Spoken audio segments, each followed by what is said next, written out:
नमस्कार दोस्तों। नरेंद्र मोदी अब तक बोले नहीं हैं। 10 साल हो गए हैं। 10 साल से वो मौन साधे हुए हैं। उन्होंने 10 साल में कुछ नहीं बोला है।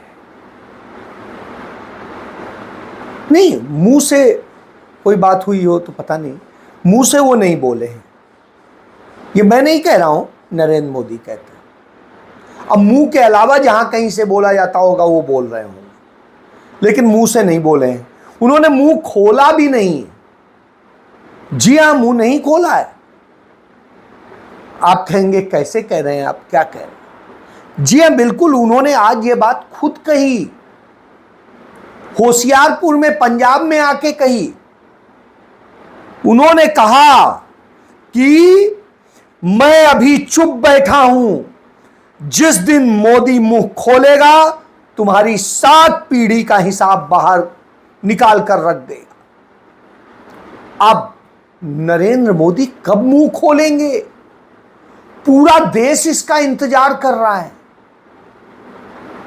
क्योंकि जब उन्होंने मुंह नहीं खोला तो सिर्फ 15 दिन में चुनाव प्रचार के दौरान उन्होंने 235 बार कांग्रेस पार्टी का नाम लिया, 250 बार शहजादे का नाम लिया और 574 बार इंडिया अलायंस का नाम लिया, उसे वो इंडी कहते हैं, और 221 बार मंदिर, मस्जिद और न जाने किसकी बात की। और उसके बाद जब उन्होंने मुंह नहीं खोला तब उन्होंने 750 बार अपना नाम ले लिया। अब आप समझ लीजिए कि उन्होंने मुंह नहीं खोला तब यह हुआ, और जब मुंह खोलते तो पता नहीं क्या करते। उन्होंने आज तक मुंह नहीं खोला। सच कह रहे हैं, चाइना ने हमारी 5000 वर्ग किलोमीटर जमीन कब्जा कर ली, उन्होंने मुंह नहीं खोला। डोकलाम में सड़क बना ली उसने, उन्होंने मुंह नहीं खोला। उन्होंने मुंह नहीं खोला जब चाइना ने वहां पर 2 दर्जन से अधिक गांव बसा लिए, मुंह नहीं खोला मोदी। उन्होंने तब भी मुंह नहीं खोला जब मणिपुर में बेटियों की नग्न परेड निकाली गई। उन्होंने मुंह नहीं खोला कि अब तक मणिपुर जल रहा है। उन्होंने तब मुंह नहीं खोला जब संसद पर हमला हुआ। उन्होंने तब भी मुंह नहीं खोला जब इस देश का लोकतंत्र खत्म किया गया, चाहे राज्यसभा हो चाहे लोकसभा हो, वहां से सारे विपक्ष को सस्पेंड कर दिया गया। वो आकर के संसद भवन के बाहर आके बैठ गए। यह स्थिति हुई, तब भी उनका मुंह नहीं खुला। उनका मुंह नहीं खुला जब हमारे देश का नाम गौरव से ऊंचा करने वाली उन पहलवान बेटियों के साथ यौन शोषण का मामला आया। उन्होंने तब भी मुंह नहीं खोला जब हाथरस में एक दलित बेटी रेप का शिकार हुई। उन्होंने तब भी मुंह नहीं खोला जो अभी मध्य प्रदेश में सतना में बच्ची से रेप होता है, उसके भाई को मार डाला जाता है, उसके चाचा को मार डाला जाता है, उसके पिता को वो किया जाता है, उसे मार डाला जाता है, और उन्होंने मुंह नहीं खोला।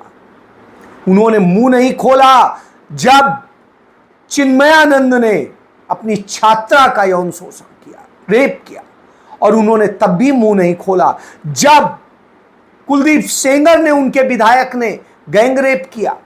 उन्होंने तब भी मुंह नहीं खोला जब मिर्जापुर जिले में उनके एक विधायक ने एक बच्ची के साथ रेप किया, उसमें सजा हो गई, उसके बावजूद टिकट उन्होंने दिया।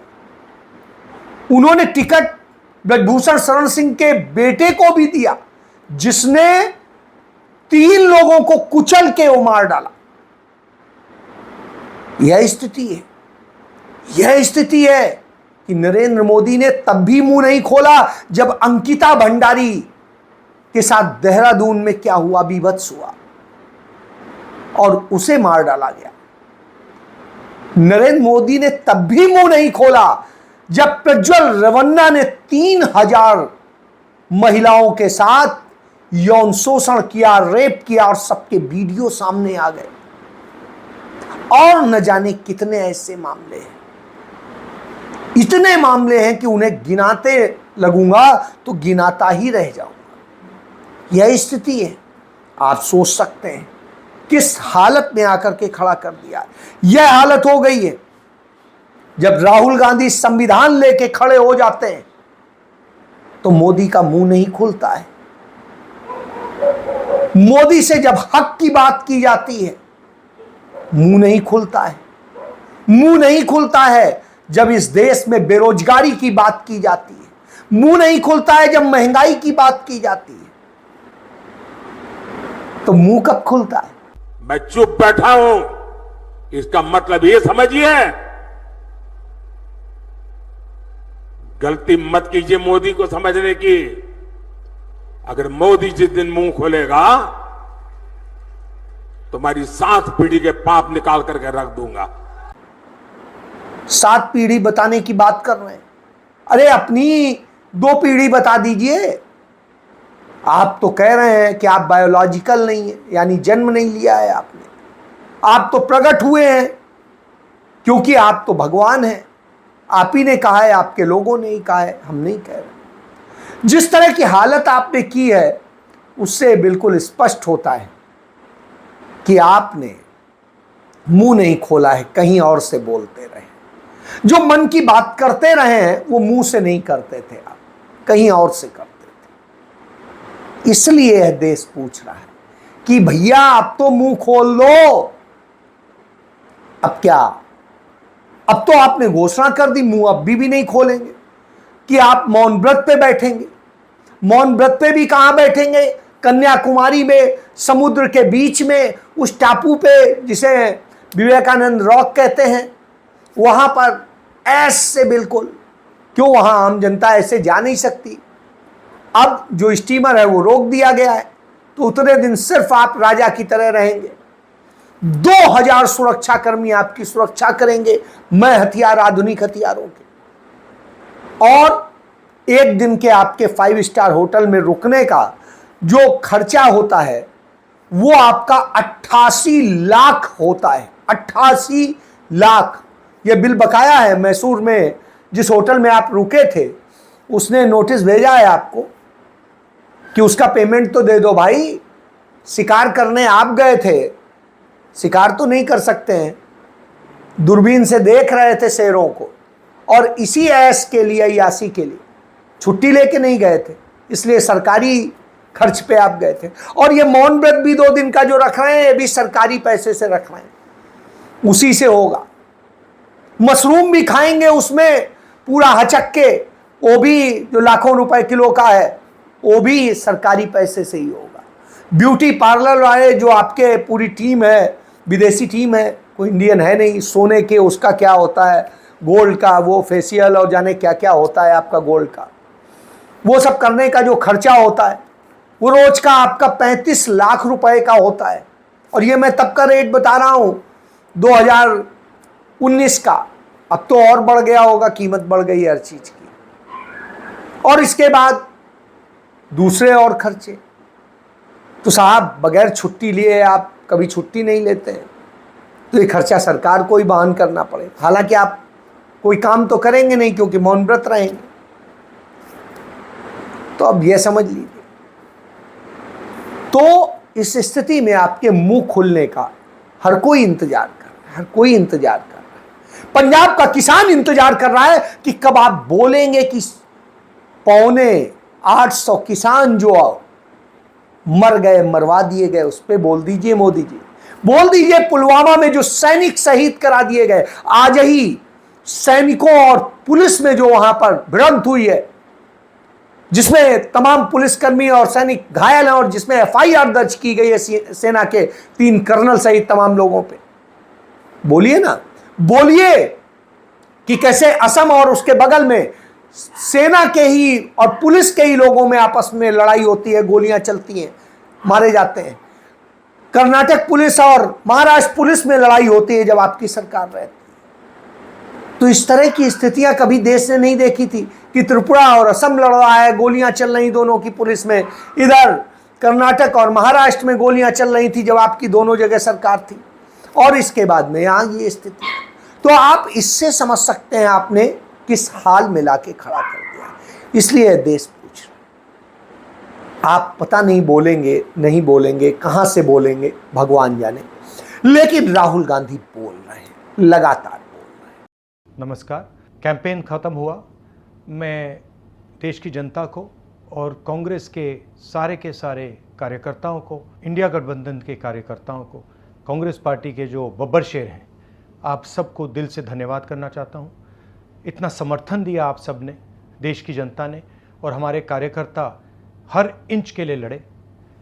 इलेक्शन संविधान को बचाने का है, हिंदुस्तान के संस्थाओं को, इंस्टीट्यूशंस को बचाने का है, और हमने नैरेटिव को कंट्रोल किया और एक नया विजन हिंदुस्तान के लिए हमने सामने रखा। गरीबों के लिए, किसानों के लिए, स्मॉल मीडियम बिजनेसेस के लिए, बेरोजगार युवाओं के लिए इंडिया गठबंधन की सरकार बन रही है। इंटेलेक्चुअल्स ने, थॉट लीडर्स ने प्रधानमंत्री को कहा था कि मेरे साथ डिबेट करें, मगर वो डिबेट नहीं कर पाए, और अब तो डिबेट पॉसिबल है ही नहीं क्योंकि वो मौन व्रत पे चले गए हैं। पोलिंग डे आ रहा है और मैं इंडिया गठबंधन के सारे बब्बर शेर कार्यकर्ताओं से कहना चाहता हूँ, लास्ट मिनट तक आप पोलिंग बूथ पे रहिए।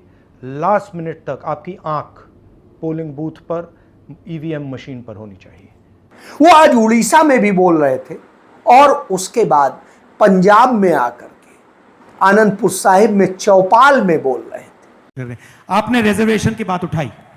देखिए, हिंदुस्तान में 50% पिछड़े वर्ग के लोग हैं, 15% दलित, 8% आदिवासी, 15% माइनॉरिटी, 5% गरीब जनरल कास्ट, 90% से ज्यादा ये लोग हैं। बीजेपी के लोगों ने साफ कहा है कि हम रिजर्वेशन को खत्म कर देंगे।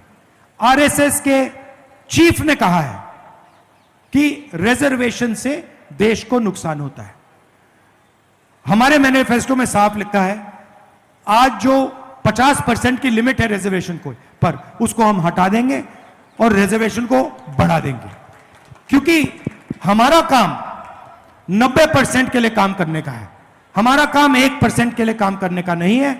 हम जाति जनगणना कराएंगे, इकोनॉमिक सर्वे कराएंगे, संस्थाओं का सर्वे कराएंगे, और हिंदुस्तान की जो सच्चाई है, भागीदारी की जो सच्चाई है, कितनी भागीदारी किसके पास है, वो हम देश के सामने रख देंगे। उस गांव में बोल रहे थे जो भगत सिंह का गांव है, और वो बात कर रहे थे, लोगों से संवाद कर रहे थे, उनके दुख दर्द को सुन रहे थे और उनके हर सवालों का जवाब दे रहे थे।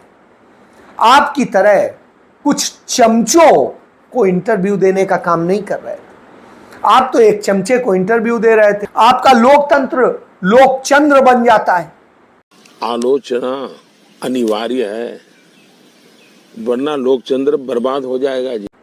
अब लोकचंद्र एक नया शब्द आपने इजाद कर दिया है, तो हो सकता है आने वाले वक्त में लोकतंत्र को लोकचंद्र कहा जाने लगे। कोई बड़ी बात नहीं है। आपके लोग तो जानते हैं, आप जो कहते हैं वो ईश्वर की वाणी होती है आपके भक्तों के लिए, तो वही वाणी होगी, हो सकता है। तो आपकी उस वाणी को सुनने के लिए लोग बेताब हैं कि आखिर मोदी जी कब बोलेंगे। लेकिन राहुल गांधी बोल रहे हैं। वो उस परिवार से जाके मिले जो अग्निवीर शहीद हुआ था, उसके परिवार के दर्द को समझा। उन्होंने मुलाकात की लोगों से, उनका जब संवाद का जवाब दे रहे थे तो बता रहे थे क्या क्या चीजें वो सुधारना चाहते हैं, क्या करना चाहते हैं, जो आपने नहीं किया है, देश को जिस हालत में लाया है। जो आपने किया है उससे जो तकलीफें हुई हैं लोगों को, उसको लेके चर्चा हो रही। भाई और बहनों, उड़ीसा में बीजेपी है और बीजेडी है, ये दोनों मिली हुई पार्टियां हैं, ये दोनों एक जैसी हैं। इनकी यहां पे पार्टनरशिप है, पान वाली पार्टनरशिप है उड़ीसा में। सोच एक ही है, और वो हर बात को उसको बताते हैं। वो जो बात बताते हैं उसे लोग कहते हैं कि ज्ञान की बात है। तो मोदी जी, मैं आपको एक सलाह दूंगा कि आप राहुल गांधी से ट्यूशन ले लीजिए। वो आप कम से कम आपको बता देंगे कि कैसे कैसे क्या बोला जाता है, किस तरह से बोला जाता है। क्योंकि अभी अब चुनाव प्रचार खत्म हो चुके हैं और चुनाव प्रचार खत्म हो गए हैं, तो ये मौन व्रत आप रखे ही हैं, तो उनकी सुनिए, उससे ज्ञान लीजिए। क्योंकि राहुल गांधी हार्वर्ड यूनिवर्सिटी के, कैम्ब्रिज यूनिवर्सिटी के, दिल्ली यूनिवर्सिटी के स्टूडेंट रहे हैं, बहुत मेधावी स्टूडेंट रहे हैं, तो वो जो है आपको सिखा देंगे। फिर आप जब बोलेंगे तो हो सकता है कुछ अच्छा बोलें, नहीं तो शायद आप वही बोलते रहें जो तमाम सारे आप बलात्कारियों के साथ खड़े होकर बोलते हैं या तमाम यौन शोषकों के साथ बोलते हैं। तो अब इसकी जरूरत है कि आप बोलिए, मुद्दों पे बोलिए। उसका यह देश इंतजार कर रहा है, वह बनारस भी इंतजार कर रहा है। जिस बनारस को की गंगा को आपने गंदा किया है, वहां के लोग रो रहे हैं, वहां के लोग बोल रहे हैं कि हमारे व्यापार व्यवसाय पर आपने कैसे कब्जा करा दिया है गुजरातियों का। वो दर्द जो लेके बोल रहे हैं, उस पर भी बोलिए। बीएचयू में लड़कियों के साथ में जैसे गैंगरेप हुआ है या बीएचयू की लड़कियों के साथ आपके लोगों ने किया, बोलिए कि भाजपा के लोग ही बलात्कारी क्यों होते हैं, बताइए। जब यह बोलेंगे तब देश समझेगा, दुनिया समझेगी कि आप सचमुच बोलते हैं और कुछ आपको इंटायर पॉलिटिक्स का नॉलेज है। नहीं तो आप हर बार यही कहते रहेंगे कि गांधी को तो कोई जानता ही नहीं है, सिर्फ मोदी को जानता है, गांधी को तो कोई जानता ही नहीं। तो इंतजार करिए, वक्त बताएगा कि कौन किसको जानता है। जय हिंद।